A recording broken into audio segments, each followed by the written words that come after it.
Jusqu'à présent, les fascias sont les grands oubliés des anatomistes.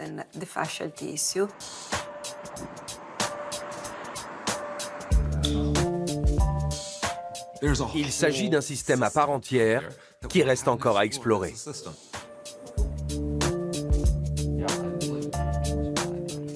Neurologie, perception du corps, transmission de la force, tension, cicatrisation. Il n'existe guère de domaines où leur rôle n'est pas déterminant. Et actuellement, on fait de surprenantes découvertes.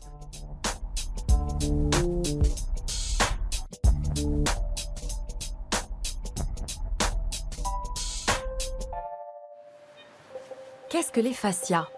Ce sont des tissus conjonctifs présents dans tout notre corps, directement sous la peau et plus profondément. Chez un adulte, ces membranes blanchâtres pèseraient une vingtaine de kilos. Les fascias enveloppent nos muscles, nos tendons et nos organes. Ils soutiennent nos os. Ignorés et sous-estimés pendant des siècles, ils suscitent aujourd'hui un grand intérêt car ils joueraient un rôle central dans notre santé. Serait-il la cause et la solution de l'affection la plus répandue actuellement, le mal de dos? Pour le savoir, nous avons mené une enquête aux 4 coins du monde. Maine, États-Unis.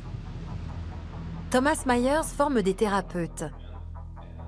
Pionnier dans le domaine des fascias, il est l'auteur d'un ouvrage de référence, Anatomy Trains. Pour lui, pas de doute, les fascias forment une chaîne continue.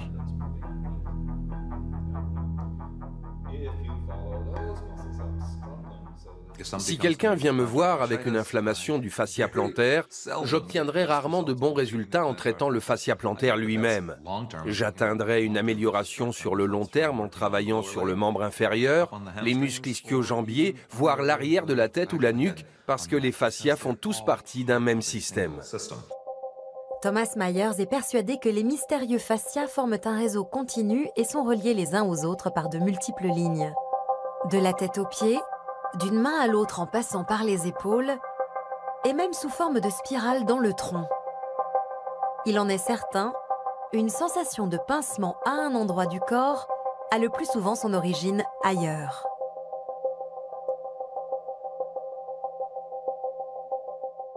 Prenez quelqu'un avec une douleur dans le bas du dos. Les causes peuvent être multiples. La douleur peut provenir de la voûte plantaire, des genoux, des hanches. Elle peut aussi descendre des épaules. Le grand triangle formé par les épaules et le bas du dos constitue un ensemble. On peut voir également comment le bas du dos se comporte quand on se penche. Continue de descendre en enroulant la nuque, Laurie. Nous voulons voir si les apophyses épineuses s'écartent les unes des autres ou si elles sont bloquées quelque part au niveau des fascias. C'est probablement difficile à voir avec la caméra, mais Laurie est bloquée entre les vertèbres L2 et L3. Face à un problème qui se manifeste au niveau du bas du dos, je dois bien regarder partout ailleurs parce que j'ignore où se situe la source du problème. Étant donné que les fascias ont des structures interdépendantes, une douleur peut apparaître dans le bas du dos, qui est une zone fragile chez nous tous, mais sans signifier pour autant que sa source est située au même endroit. Je dois examiner toute la structure si je veux soulager la douleur de façon permanente. Anatomy Trains est la Bible des thérapeutes du monde entier. Mais à défaut de preuves scientifiques, difficile de dire quel rôle joue vraiment ce réseau de tissus. À Francfort, Jan Wilke, spécialiste du sport, veut justement vérifier que les chaînes anatomiques de Thomas Myers existent réellement.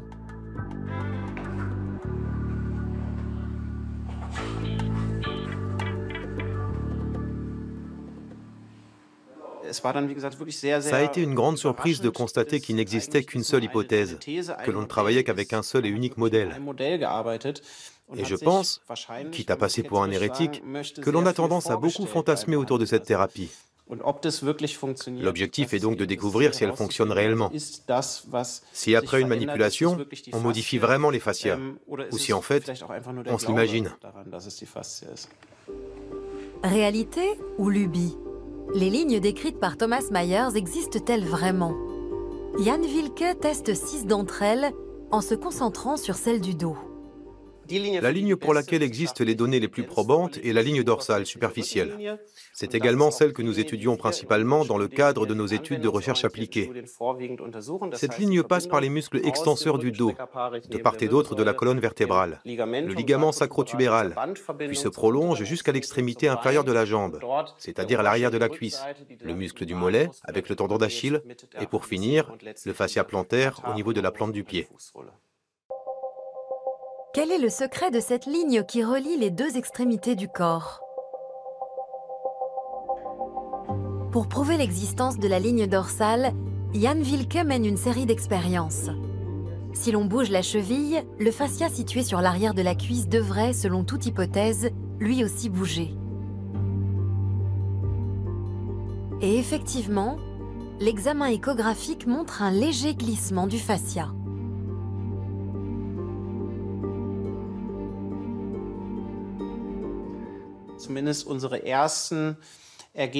Nos premiers résultats semblent en effet indiquer que si je bouge quelque chose dans la partie inférieure, en l'occurrence si j'étire le muscle du mollet, un effet de traction se produit au niveau du muscle de l'arrière de la cuisse.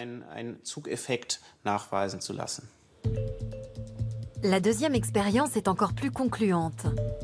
Démontrer la connexion des fascias entre la colonne cervicale et la jambe avec le dos au milieu. On commence par tester la mobilité de la colonne cervicale, puis on étire la jambe. Quels effets a cet étirement sur la colonne cervicale? C'est ce que Jan Wilke cherche à établir.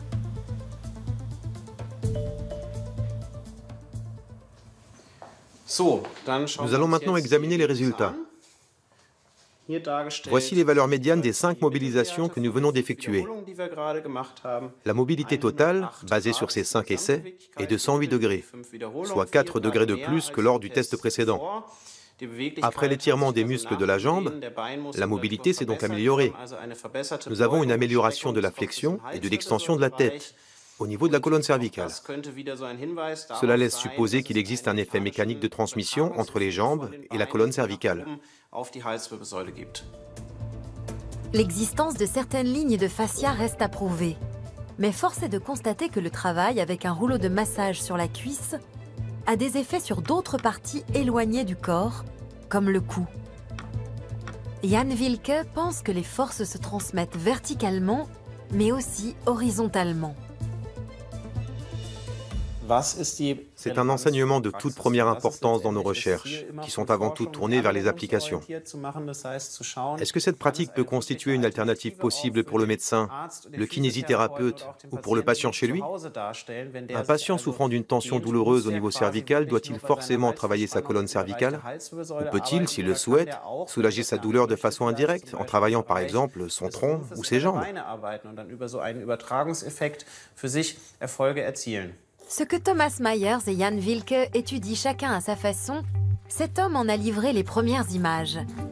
C'est au cours de ces opérations que le docteur Jean-Claude Guimberteau, chirurgien spécialiste de la main, a découvert le fascinant réseau qui enveloppe tout notre corps. Quand vous faites de la chirurgie tous les jours sur les systèmes de glissement, vous observez le tissu conjonctif.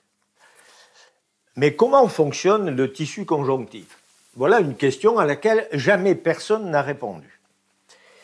Et comme je voulais développer un système de reconstruction des tendons, faisant appel à ce système de glissement, j'ai essayé de comprendre. À l'Institut aquitain de la main de Bordeaux, le docteur Guimberteau révèle, au gré de Promenade sous la peau, le monde méconnu des fascias. Avec une minuscule caméra, il filme le tissu conjonctif dans des corps vivants. Ces images ont révolutionné la science et notre connaissance des fascias. Vous voyez, voilà les fibres d'organisation. C'est apparemment chaotique comme organisation, mais c'est un chaos apparent. C'est certainement pas un carreau, puisque le résultat, c'est quand même la vie. Donc l'efficience parfaite. C'est-à-dire que grâce aux travaux sur les fascias, on va avoir petit à petit des perceptions de l'anatomie et de nos organisations architecturales qui seront nouvelles et qui ouvriront bien évidemment des thérapeutiques nouvelles. Nous sommes véritablement un réseau fibrillaire. Et ça, de la surface de la peau jusqu'au plus profond de l'os et des cellules. Tout est lié par une organisation fibrillaire dont le diamètre est extrêmement variable, mais continu. Il n'y a pas d'espace libre. Tout est en continuité. Voilà. Regardez comme c'est beau. Vous voyez ?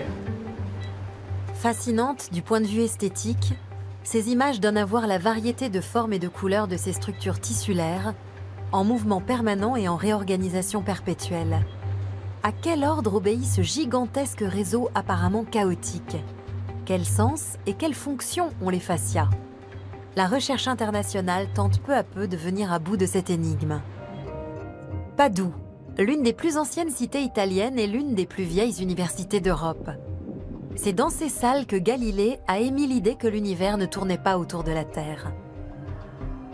C'est ici aussi qu'une femme obtint pour la première fois un doctorat en 1678. Un lieu propice aujourd'hui encore aux révolutions. Carla Stecco y est professeure d'anatomie. C'est l'une des premières au monde à avoir étudié les fascias. Une digne héritière de ses prédécesseurs qui, jadis, exploraient l'intérieur du corps humain malgré l'interdiction de l'Église.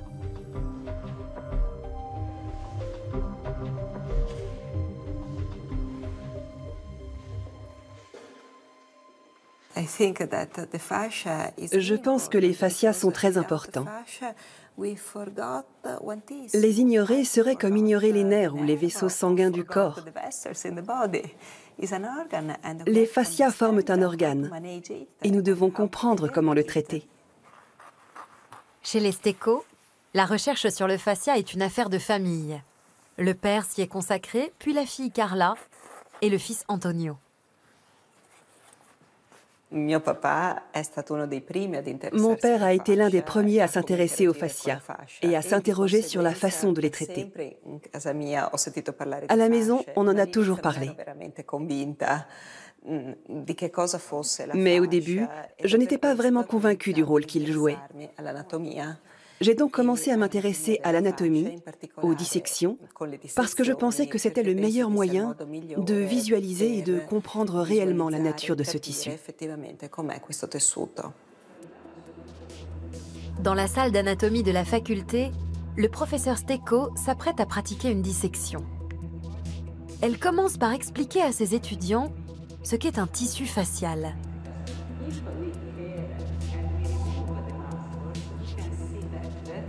Le pamplemousse est un bon moyen de comprendre ce qu'est un fascia, comment il est rattaché aux muscles. Si nous coupons le fruit en deux, nous voyons qu'il n'est pas constitué que de pulpe, mais aussi d'une composante fibreuse qui divise le pamplemousse en quartiers et soutient le tissu proprement dit. Sur un cadavre, le professeur Stecco montre à ses étudiants où se situent les fascias.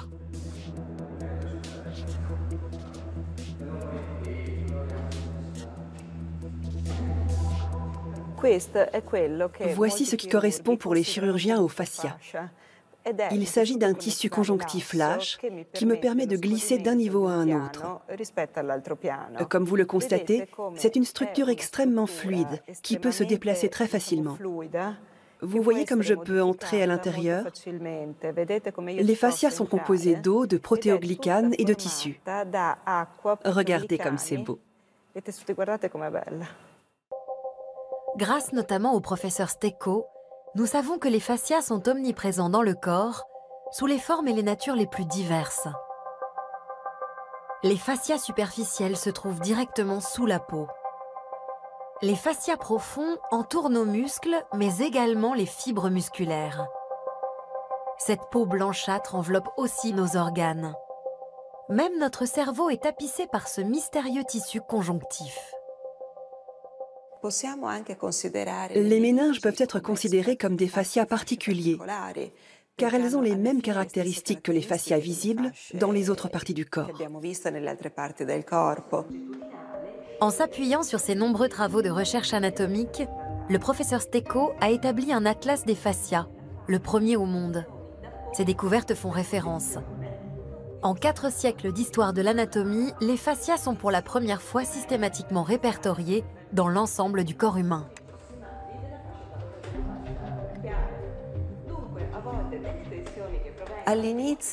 Au début, je n'y comprenais rien. Lors des premières dissections, tout me semblait confus. Je n'arrivais pas à me faire une image claire. Puis, progressivement, j'ai compris comment visualiser le fascia et ce qu'il fallait chercher. Depuis, c'est assez limpide. Je sais l'identifier et c'est ce que j'ai voulu montrer dans mon atlas. Elle dissèque le fascia thoracolombaire, le grand fascia du dos. Y trouvera-t-elle l'origine du mal de dos? Cette partie de la région lombaire est selon moi une zone particulièrement critique. Ce n'est pas pour rien que 80% de la population mondiale a mal au dos. Les chercheurs n'ont pas encore réussi à percer tous les secrets du fascia thoracolombaire, mais on cerne de mieux en mieux son rôle dans de nombreux problèmes de dos. Voilà, nous avons réussi à isoler le fascia thoracolombaire.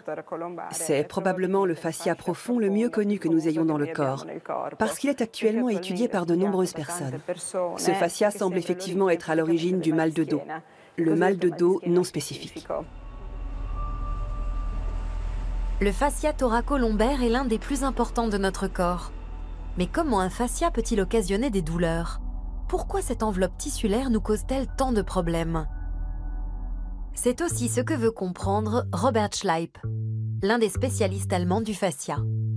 Depuis qu'il sait comment les fascias sont reliés les uns aux autres et à quel point l'activité physique est importante pour le tissu conjonctif, il saute à la corde plusieurs minutes par jour.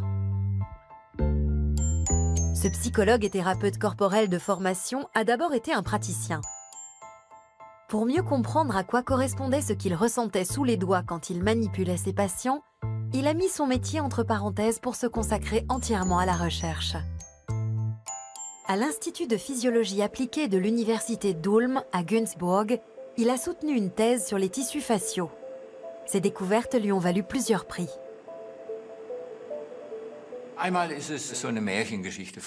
De mon point de vue, c'est une sorte de conte de fées, parce que l'histoire de ce tissu, c'est vraiment Cendrillon. C'est le mal-aimé en proie à toutes les moqueries qui obtient soudain de la reconnaissance. Ça me touche, et c'est aussi une histoire vraie. C'est l'organe que l'on avait l'habitude de mettre à la poubelle. En anatomie classique, on était content quand on avait mis de côté cet organe incolore et collant, et que l'on avait enfin sous les yeux les vrais muscles et organes. La reconnaissance dont jouit depuis quelques années cet organe, sans enveloppe et sans structure, est un rebondissement passionnant, je trouve. Robert Schleip veut percer à jour les multiples fonctions des fascias. Quelle est la composition exacte de ces tissus fibreux et blanchâtres trop longtemps dédaignés?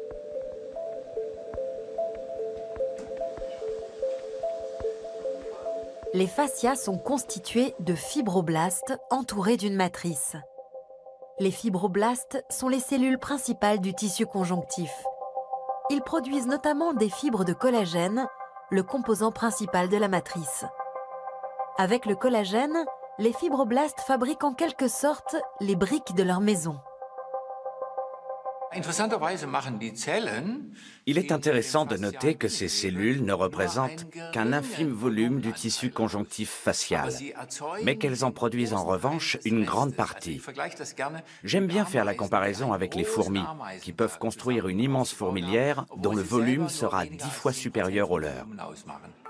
Avec Werner Klingler, un collègue chercheur de l'université d'Ulm, Robert Schleip cherche à élucider le mystère des fibroblastes, les cellules surdouées du tissu conjonctif. En synthétisant le collagène, ils participent à la cicatrisation. C'est grâce à eux notamment qu'une plaie ouverte peut se refermer. Mais un excès de collagène peut être préjudiciable.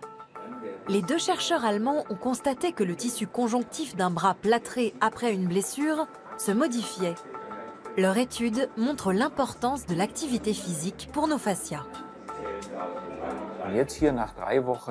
Après 3 semaines de plâtre et d'immobilisation, on voit que le tissu commence à proliférer. L'image A, à gauche, montre un tissu conjonctif sain et intact avant que le bras soit plâtré. L'image B a été prise après 3 semaines de plâtre. La transformation est manifeste. Le tissu est emmêlé, la structure s'est épaissie et présente un aspect chaotique. Les données que nous avons relevées le montrent clairement. Le manque d'activité physique entraîne une prolifération des structures conjonctives et, de ce fait, une perte fonctionnelle. C'est l'enseignement principal, avec toutes les conséquences en chaîne. Autrement dit, l'activité physique est indispensable pour maintenir nos fascias en forme. La sédentarité et les mauvaises postures peuvent enraidir les fascias au point que les nerfs et les muscles finissent par se coincer. Le professeur Gregor Antoniadis est un spécialiste reconnu dans le domaine des blessures sportives. Aujourd'hui, il tente avec Robert Schleip une nouvelle approche, assez inhabituelle. Chez ce patient, l'enraidissement du tissu conjonctif a provoqué un pincement du nerf du coude, pincement douloureux et qui engourdit la main. Avant l'intervention chirurgicale, Robert Schleip va essayer de décoller le tissu en le massant doucement. J'arrive à atteindre la zone d'adhérence, regardez, mais pas suffisamment pour parvenir à la décoller. Tout en haut, on distingue bien la partie la plus proche de la peau. Celle-ci n'est pas adhérente. Je vais à nouveau essayer de mobiliser la zone d'adhérence. J'arrive à l'atteindre, vous voyez? J'aimerais bien casser les adhérences, mais je ne peux pas. Le tissu est trop ancien, trop rigide. Quand on arrive à mobiliser le tissu et le fascia de l'extérieur, on peut effectivement faire disparaître le pincement du nerf.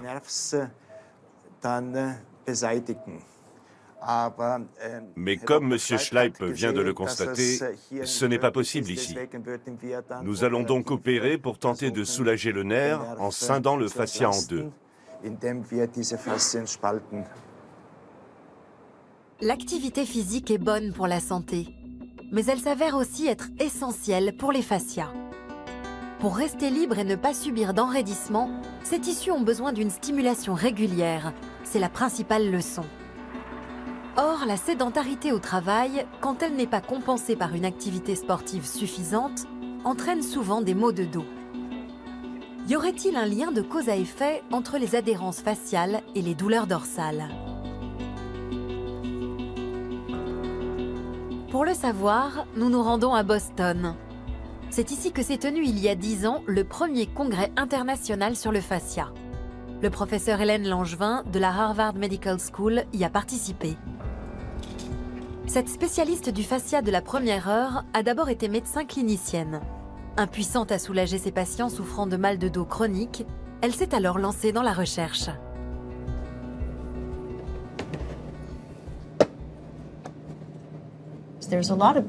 Généralement, quand un patient se présente avec des douleurs de dos chroniques, on effectue une radio ou une IRM de sa colonne vertébrale, car on suppose que la douleur vient de là. Or, chez nombre de ces patients, les résultats sont normaux. À l'inverse, de nombreux patients avec une IRM catastrophique, avec des disques abîmés, ne souffrent d'aucune douleur. Alors nous nous sommes dit, et si c'était le fascia thoracolombaire? C'est la grande structure du dos qui relie les épaules aux hanches. C'est une large bande de tissu conjonctif. Les fascias sont visibles à l'échographie, ceux du bras comme ceux du dos. Pour découvrir l'origine du mal de dos non spécifique, le professeur Langevin a comparé le tissu de patients souffrant de douleurs dorsales avec celui de patients n'en souffrant pas. Elle a constaté une différence dans sa capacité de glissement.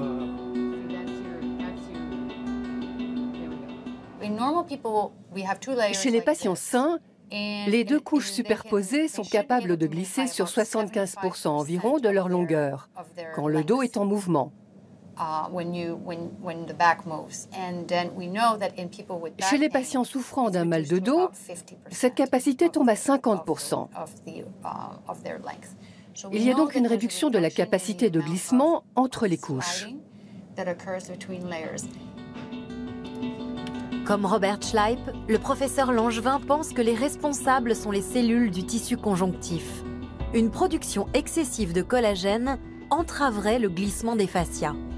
Sur un modèle animal, avec des rats, elle a montré que l'activité physique pouvait stopper cette surproduction.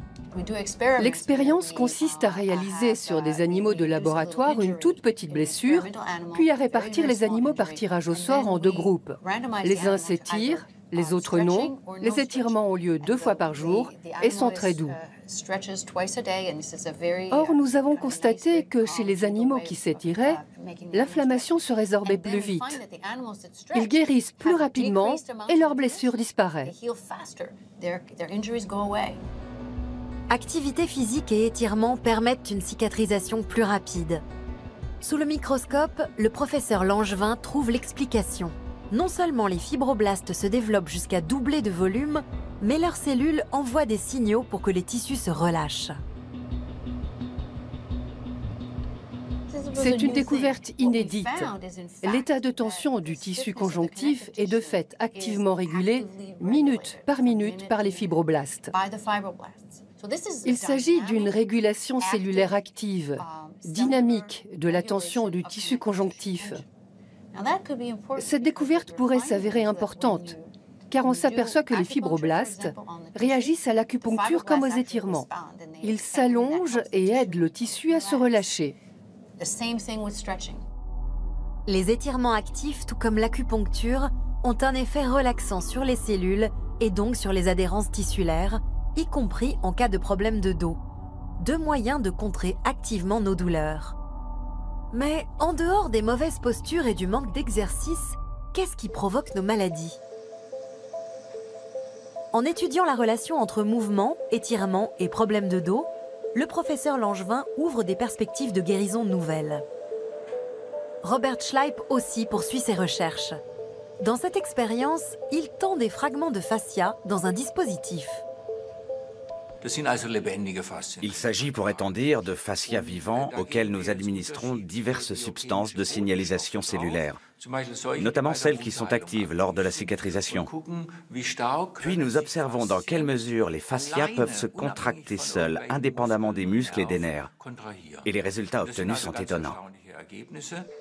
De fait, en réponse aux substances de signalisation cellulaire, les fascias se contractent visiblement. Autrement dit, les fascias réagissent indépendamment des stimuli musculaires ou nerveux. Et la surprise ne s'arrête pas là. Nous avons découvert des messagers chimiques qui interagissent non seulement avec l'inflammation, mais aussi avec le stress émotionnel. C'est une découverte de taille, car nous l'avions déjà constaté en recherche clinique. Les fascias réagissent au stress émotionnel de manière progressive et durable. Robert Schleip confirme ainsi scientifiquement ce que la plupart des personnes souffrant de mal de dos soupçonnaient déjà. Le stress émotionnel peut déclencher des tensions et des douleurs. Le coupable s'appelle TGF, facteur de croissance transformant, un messager chimique qui réagit au stress. La découverte est une avancée majeure. Si je suis tendu pendant des semaines et que je ne parviens pas à me relâcher pendant mon sommeil, ce ne sont pas les fibres musculaires qui sont les plus atteintes, parce qu'on arrive à les détendre. Les plus touchés sont les tissus faciaux, notamment ceux qui entourent les muscles. Dans la pratique, les thérapeutes manuels arrivent à sentir cette tension sous leurs doigts. On pourrait faire la comparaison avec une saucisse, la viande hachée étant les muscles. L'intérieur serait plutôt mou et le boyau dur. C'est exactement le mécanisme que nous étudions actuellement. À Walpole, dans l'État du Maine, Thomas Myers forme des kinésithérapeutes, des masseurs et des professeurs de yoga du monde entier. Objectif, les sensibiliser au réseau facial de leur propre corps et leur transmettre son expérience acquise au fil des années.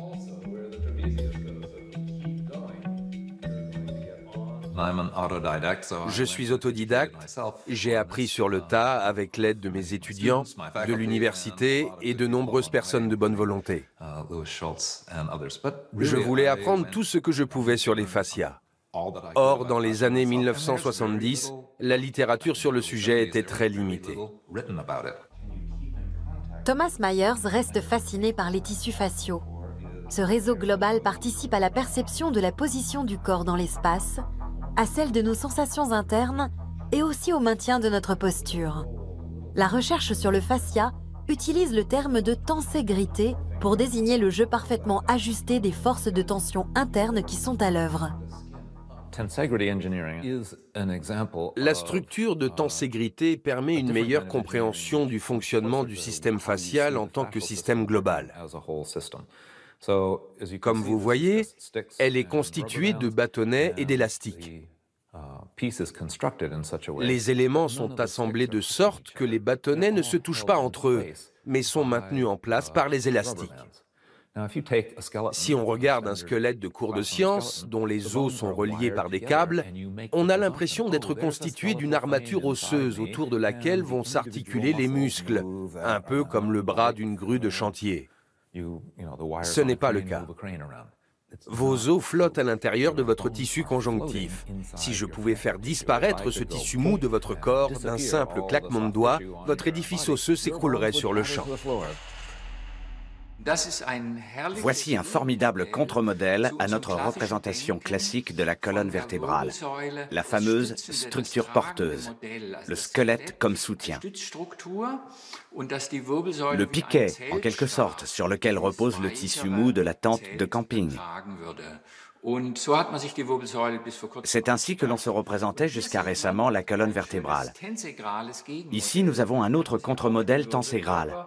Les vertèbres ne reposent pas par compression les unes sur les autres, mais elles sont suspendues, si tant est que les éléments faciaux, représentés ici par les élastiques, exercent une tension élastique suffisante. Dans ce cas, même avec une vertèbre usée, vous pourrez devenir la reine de la salsa de Cuba. La colonne vertébrale n'est donc pas la seule responsable du mal de dos chronique. Mauvaise posture, manque d'exercice et stress jouent aussi un rôle. Pour garder nos tissus en bonne santé, il faut bouger, cela ne fait aucun doute. Mais une autre composante importante entre en jeu, l'eau. Le tissu conjonctif élastique est un immense réservoir d'eau. H2O, tel est peut-être le grand secret des fascias. Le tissu conjonctif est composé d'eau dont la proportion, selon l'âge, peut atteindre 70%. Le processus de fixation de l'eau aussi fait intervenir les fameuses cellules du tissu conjonctif. À Padoue, le professeur Carla Stecco a découvert que les fibroblastes remplissaient différentes fonctions. Ici, nous pouvons distinguer deux formes de cellules. Ce sont toutes les deux des fibroblastes, mais elles génèrent visiblement des matrices extracellulaires différentes. Cette cellule-ci produit probablement des fibres de collagène. Dans l'autre cellule, nous constatons en grossissant l'image la présence de petits points au sein de la matrice. Il s'agit de différents types de protéoglycanes, notamment de l'acide hyaluronique. Nous voyons donc comment les deux cellules produisent des matrices extracellulaires différentes. L'acide hyaluronique est le lubrifiant du tissu conjonctif. La molécule s'organise en d'autres molécules, petites et grandes, se ramifie et se transforme en une sorte de structure spongieuse capable de fixer de grandes quantités d'eau. Moins notre tissu capte d'acide hyaluronique, plus la mobilité des fascias est réduite. Le docteur Antonio Stecco, le frère de Carla Stecco, est consultant à la New York University School of Medicine. Il observe le muscle de la cuisse d'un homme qui s'est porté volontaire et cherche à évaluer la quantité d'acide hyaluronique présent dans les profondeurs de la peau. Ici, nous voyons la peau avec son hypoderme constitué de tissus adipeux, ainsi que les fascias superficiels et profonds. Comme vous le voyez, le fascia profond est composé de plusieurs couches de tissus conjonctifs. Entre ces couches, nous avons de l'acide hyaluronique. Dans cette région, nous avons davantage de zones en noir, ce qui indique une présence d'acide hyaluronique plus importante. Trop peu hydraté, le tissu conjonctif devient rugueux et cassant, comme une serviette éponge rêche. L'acide hyaluronique lubrifie et hydrate l'ensemble des tissus. À Ulm, Werner Klingler et Robert Schleip tractent eux aussi l'acide hyaluronique. Ils veulent découvrir quelles thérapies peuvent améliorer l'hydratation et ainsi la capacité de glissement des fascias. Ils mesurent d'abord la quantité d'eau présente dans le tissu. Nous espérons qu'après une séance d'étirement, après une action manuelle, la teneur en eau va de nouveau augmenter. Mieux encore, nous misons sur le fait que le drainage du liquide tissulaire évacuera également les substances inflammatoires et pourra ainsi nettoyer le tissu. L'appareil indique une teneur en eau élevée. D'un geste précis, Robert Schleip exerce des pressions fermes et continues sur les fascias du dos du sujet volontaire. Le rolfing est la technique la plus efficace que nous ayons trouvée et testée jusqu'à présent. Elle consiste à appuyer longuement et fermement sur la peau, un peu comme si c'était une éponge dont on voudrait extraire toute l'eau qu'elle contient, et d'une façon telle que tous les pores soient bien vidés. Bien évidemment, on ne travaille pas dans la précipitation, mais on y va très doucement. Les valeurs mesurées indiquent que l'on peut, grâce à des thérapies ciblées, renouveler les réserves d'eau des fascias et leur restituer leur souplesse. Là, c'était avant une manipulation. Ici, nous appuyons pour évacuer l'eau comme avec une éponge. Et lorsque nous arrêtons cette action mécanique, le fascia se remplit de nouveau d'eau. Cet exemple est intéressant parce que l'on a appuyé suffisamment fort pour que l'éponge soit plus humide après la manipulation qu'elle ne l'était avant. Autrement dit, on presse l'éponge pour évacuer l'eau stagnante présente à l'intérieur. Et si on presse suffisamment fort plusieurs fois de suite, l'éponge est plus humide qu'avant. C'est évidemment du plus grand intérêt pour nous. Le massage, tout comme l'activité physique, réoriente les fibres de collagène. Les fibroblastes produisent de l'acide hyaluronique frais, l'eau est renouvelée, les fascias peuvent de nouveau glisser correctement.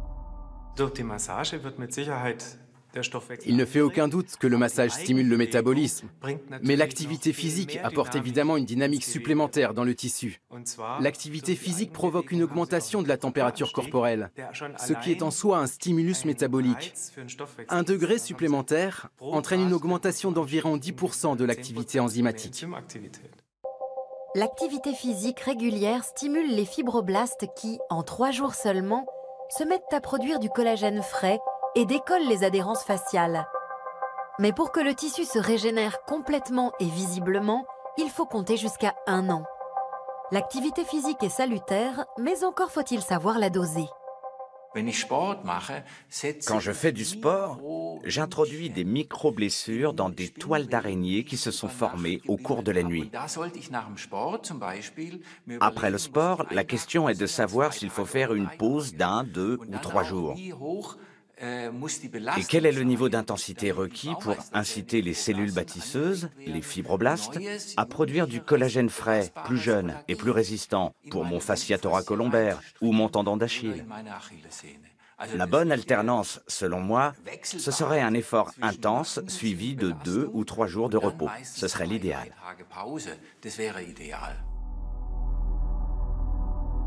Les fascias ont des bienfaits insoupçonnés sur notre santé et notre bien-être. La recherche internationale a montré que détendre et étirer les fibres du tissu conjonctif contribuait à atténuer les problèmes de dos. Mais quelle est l'efficacité des méthodes thérapeutiques traditionnelles? Le professeur Hélène Langevin étudie les effets de l'acupuncture sur les fascias. Mon intérêt pour le tissu conjonctif et par conséquent pour le fascia est né lorsque j'étudiais l'acupuncture. Cette pratique consiste à introduire une aiguille d'acupuncture, puis à la faire pivoter légèrement d'avant en arrière. À ce moment-là, l'acupuncteur sent que les tissus se resserrent autour de l'aiguille. C'est ce qui a suscité mon intérêt. Cela est-il important dans le mécanisme de l'acupuncture? Cette question n'avait encore jamais été étudiée. La résistance à l'aiguille au moment de son introduction et de son retrait relève-t-elle de la simple sensation ou correspond-elle à une véritable réaction dans le tissu conjonctif? Nous nous sommes demandé si cela était mesurable. En effet, comment mesurer ce que l'on sent? Nous avons donc réalisé une série d'expériences avec un robot qui insérait l'aiguille, puis la faisait rouler d'avant en arrière. Et nous avons ensuite mesuré la force nécessaire pour retirer l'aiguille. Si le tissu saisissait réellement l'aiguille, la force nécessaire pour la retirer devait être supérieure à celle de l'introduction. C'est ce que nous avons démontré. Il suffit que l'aiguille soit introduite puis retirée pour que le collagène s'enroule autour d'elle, à la manière de spaghettis autour d'une fourchette. La sensation de résistance bien connue des acupuncteurs a désormais un fondement scientifique. Plus surprenant encore, des fibroblastes éloignés de plusieurs centimètres réagissent à l'aiguille. Un effet visible à l'examen échographique. Mais que déclenche précisément l'aiguille d'acupuncture dans les fascias? Et le mécanisme à l'œuvre avec les fascias et les fibroblastes pourrait-il expliquer l'effet antalgique de l'acupuncture? Les fibroblastes, ceux autour de l'aiguille comme ceux présents dans un périmètre de plusieurs centimètres, se déploient. Ils réagissent, ils relâchent le tissu. Un autre phénomène nous intéresse, la libération d'une substance baptisée ATP. L'ATP est une molécule de signalisation. Or, nous pensons que l'ATP pourrait avoir un lien avec l'effet antalgique de l'acupuncture. Si les fascias sont sensibles à l'activité physique et aux étirements, le professeur Langevin a pu démontrer que l'acupuncture aussi pouvait contribuer à détendre les tissus et même apparemment soulager la douleur. La recherche moderne confirme ainsi le bien fondé d'une méthode thérapeutique ancestrale. En matière de mal de dos chronique, les disques intervertébraux ont longtemps été dans la ligne de mire. Mais depuis quelques années, le regard se tourne de plus en plus vers les fascias. Dans quelle mesure le tissu facial peut-il ouvrir la voie à des perspectives thérapeutiques innovantes? Cette question intéresse aussi la recherche sur la douleur. Le professeur Siegfried Menze, de la faculté de médecine de Mannheim, est l'un des premiers à avoir reconnu l'importance du tissu facial. Pour établir si les fascias étaient eux-mêmes sensibles à la douleur, il a dû mettre en évidence la présence de nerfs de la douleur dans les fascias.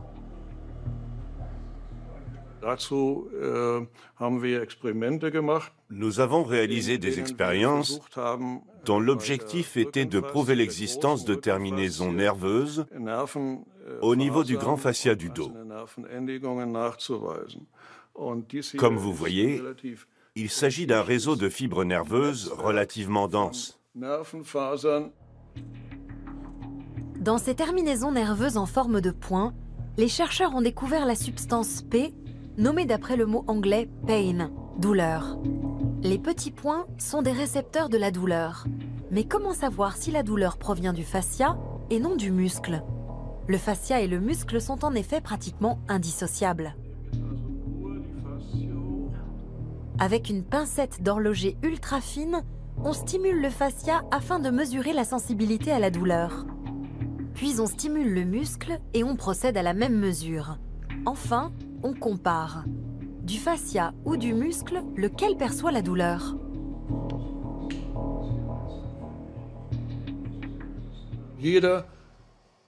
Chaque pic correspond à un signal électrique. Dans cet exemple, il s'agit d'un rat anesthésié que l'on a stimulé avec la pincette que je vous ai montrée. Nous avons contusionné le fascia et comme on le voit ici, cela a entraîné l'apparition de signaux électriques de fréquence plus élevée. La stimulation du fascia a par conséquent une influence nettement supérieure sur ces cellules nerveuses que la stimulation des récepteurs du muscle. Les fascias sont le siège d'innombrables récepteurs de la douleur.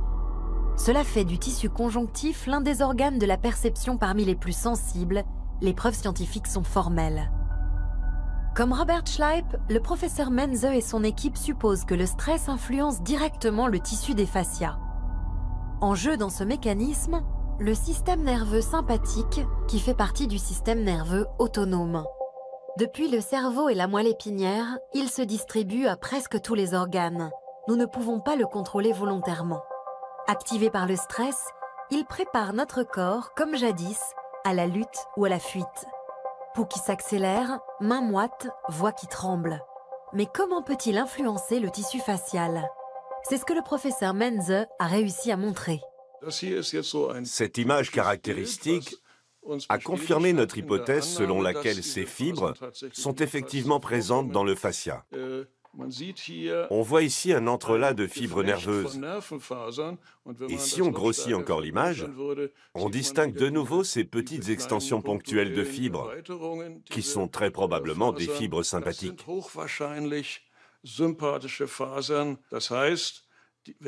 Lorsqu'elles sont stimulées, par exemple par le stress, ces fibres libèrent des substances qui entraînent une contraction des vaisseaux sanguins. Ce serait l'un des mécanismes qui pourrait expliquer pourquoi les patients affirment que le stress augmente leur mal de dos. Nous savons que la douleur ressentie au niveau des fascias peut être déclenchée par une stimulation excessive et remonter via les voies nerveuses jusqu'au cortex cérébral où elle est perçue. En cas de stress, le chemin serait inverse. Le stress active le système nerveux sympathique qui descend via l'autoroute de la douleur du dos vers les nerfs des fascias. Nous avons alors mal au dos. Nous savons désormais que les fascias constituent une source de la douleur très importante. D'une part parce qu'ils sont densément innervés, d'autre part parce qu'ils possèdent une connexion très performante avec les cellules nerveuses de la moelle épinière. On peut par conséquent supposer que les fascias jouent un rôle très important dans les douleurs dorsales relevant d'un conflit situé dans les tissus mous. Voici le docteur Jonas Thesards du centre hospitalier universitaire de Heidelberg. Quand il était doctorant, il a, avec le professeur Menze, révélé le lien entre stress et mal de dos chronique. Il est persuadé que la douleur est, selon les circonstances, assimilée différemment par le corps. En nous appuyant sur l'examen clinique, nous avons constaté que les patients présentant un niveau élevé de stress, et notamment ceux ayant vécu des traumatismes psychiques, des expériences difficiles sur le plan émotionnel, se distinguaient des autres patients dans leur évaluation de la douleur. Et ce qui est intéressant, c'est que la différence est surtout flagrante dans leur évaluation de la douleur profonde, issue des stimuli myofasciaux. Aujourd'hui, le docteur Thesards mesure chez un patient souffrant d'un mal de dos chronique la sensibilité à la douleur dans les fascias. Il s'intéresse particulièrement à la sensibilité à la douleur répétitive. Quand un stimulus répétitif a lieu, à cause par exemple d'un mauvais enchaînement ou d'un mauvais schéma de mouvement, la douleur a tendance à s'imprimer davantage chez les patients présentant un niveau élevé de stress ou ayant subi une expérience traumatique. On peut imaginer que les tissus myofasciaux disposent d'une connexion particulièrement rapide avec le cerveau et la mémoire de la douleur, et que la douleur peut rapidement devenir chronique chez des patients avec un haut niveau de stress ou avec des expériences traumatiques. L'hypothèse est que les patients souffrant d'un mal de dos chronique ont une mémoire de la douleur très développée. Le docteur Thesards cherche un traitement qui implique le cerveau. Il a recours pour cela à une approche qui a fait ses preuves en thérapie du traumatisme, l'EMDR. L'EMDR consiste à traiter les expériences traumatiques par le mouvement des yeux. Pouvez-vous me décrire brièvement la situation au cours de laquelle la douleur est apparue la première fois ? C'était pendant le semi-marathon de Heidelberg. Au kilomètre 20, une descente raide, et soudain une douleur vive est apparue. En EMDR, le patient suit des yeux la main du praticien. Les mouvements oculaires sont censés activer les forces de guérison du cerveau et réévaluer les expériences négatives. Après la séance, le docteur Thesards vérifie si la sensibilité à la douleur dans les fascias s'est atténuée. Dans le cadre d'une étude, des chercheurs ont comparé deux groupes de patients souffrant de mal de dos chronique. Les premiers traités par des médicaments et une thérapie corporelle, les seconds par le MDR. Dans le second groupe, la douleur a disparu chez 20% des patients et s'est nettement atténuée pour la moitié d'entre eux.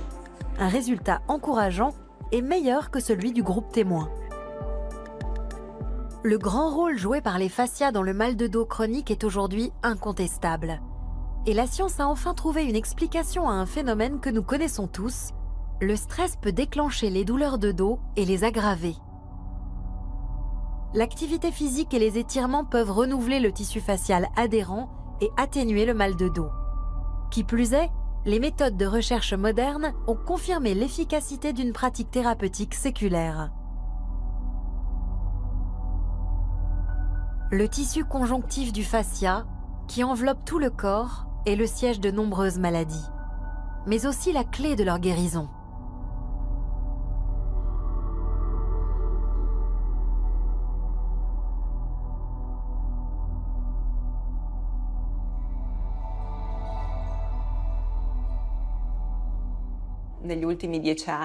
Ces 10 dernières années, les travaux consacrés au fascia ont connu une croissance exponentielle. Nous sommes vraiment partis de zéro. Nos connaissances en anatomie ont progressé. Nous avons une meilleure compréhension des phénomènes microscopiques et moléculaires. Mais il nous reste encore beaucoup à apprendre sur les fascias. Ces dernières années, les fascias sont passés du second plan au devant de la scène, se muant en fascinants objets d'étude.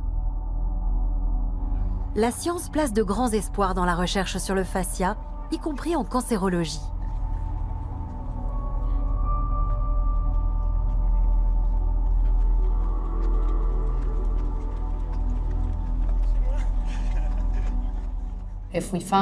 Si l'étirement peut faire diminuer les fibroses et les inflammations, il est naturel de se demander s'il ne pourrait pas réduire le développement du cancer. C'est l'une de nos pistes de recherche. Je n'aurais jamais imaginé que la cancérologie deviendrait un jour l'un des domaines où la recherche sur le fascia est utilisée et apporte une contribution majeure. Je ne veux pas m'avancer sur l'avenir, mais nul doute qu'il nous réserve encore bien des surprises. Grâce à la recherche sur le fascia, on sait désormais que ce tissu conjonctif, longtemps sous-estimé, est le siège de maladies et de douleurs jusqu'alors inexpliquées. Mais on sait aussi qu'il constitue une source potentielle de guérison.